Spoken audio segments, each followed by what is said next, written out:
Hello नमस्कार प्यारे साथियों, स्वागत और अभिनंदन आप सभी का आपके डिजिटल लर्निंग प्लेटफॉर्म पर।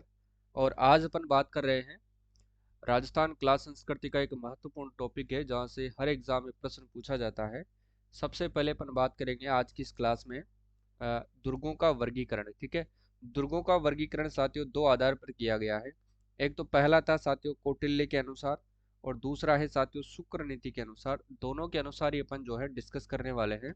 देखिएगा, कौटिल्य के अनुसार साथियों दुर्गों की श्रेणी इन्होंने चार प्रकार बताए हैं। दुर्गों के कितने प्रकार बताए इन्होंने? चार प्रकार बताए हैं, जबकि कौटिल्य ने साथियों 9 प्रकार बताए हैं। ठीक है।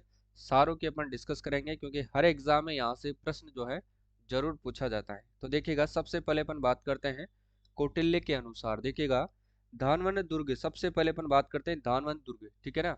धानवंत दुर्ग, अब इसको अपन उपनाम कह सकते हैं साथियों मरुस्थल में बने होने वाले दुर्ग, मरुस्थल। ठीक है।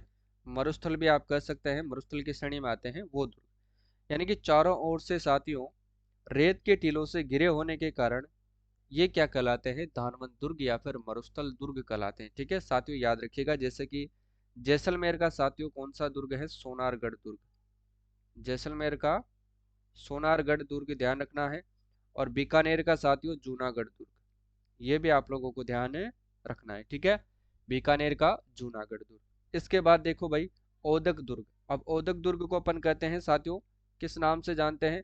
इसी को अपन कहते हैं जल दुर्ग। ठीक है ना। ठीक है। जल दुर्ग आगे अपन पढ़ेंगे।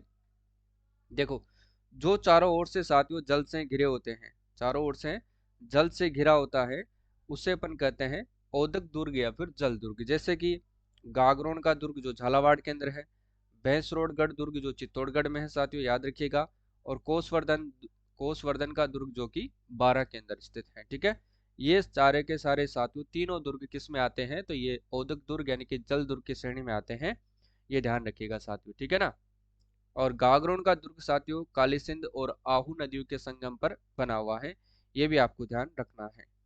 चलो, गिरी दुर्ग जिसको अपन कहते हैं पार्वत दुर्ग, यानी कि जो दुर्ग साथियों एकांत पहाड़ी पर बने होते हैं उसे अपन गिरी दुर्ग की श्रेणी में शामिल करते हैं। ठीक है ना। गिरी दुर्ग पर्वत यानी कि पर्वत पहाड़ी पर बने होने के कारण इसको अपन गिरी दुर्ग की श्रेणी में रखा है। जैसे कि कुंभलगढ़ का दुर्ग साथियों राजसमंद के अंदर है, अचलगढ़ सिरोही में है।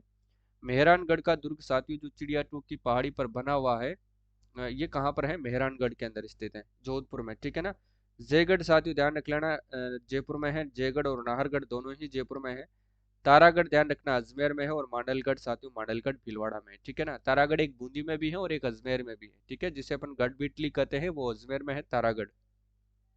देखो, इसके बाद आता है वन दुर्ग। जो सघन बीहड़ जंगल या फिर वन में बना होता है उसे अपन कहते हैं वन दुर्ग की श्रेणी में रखते हैं। और ये जो दुर्ग है साथियों ध्यान रखना है, ये आता है सिवाना दुर्ग।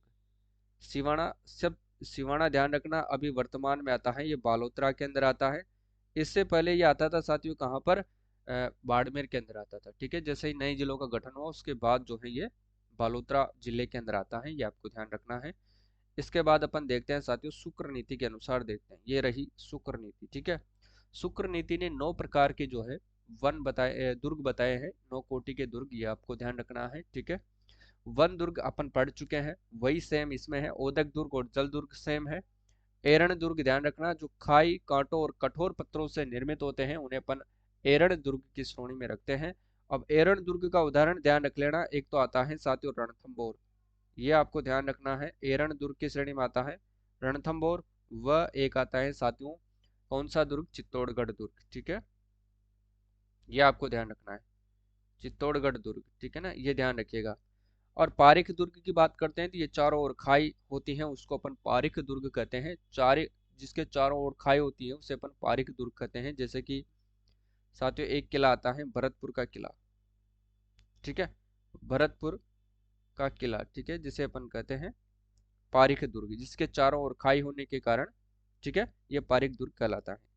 परकोटे की बात आती है तो जिसके चारों ओर परकोटा यानी कि बाउंड्री होती है, जैसे अपन अपना मकान बना होता है, मकान के चारों ओर अपन बाउंड्री करवाते हैं, परकोटा करवाते हैं, वो आता है पारिद दुर्ग के अंदर। ठीक है ना, ये ध्यान रखना है। पारिद दुर्ग, पारिद लिख लो यहाँ पर। सैन्य दुर्ग आता है और एक सहाय दुर्ग आता है। और गिरी दुर्ग अपन पढ़ चुके हैं और दानवन दुर्ग अपन पढ़ चुके हैं। ठीक है। तो साथियों ये थी शुक्र नीति के अनुसार 9 श्रेणियां थी इनकी, ये आपको ध्यान रखना है।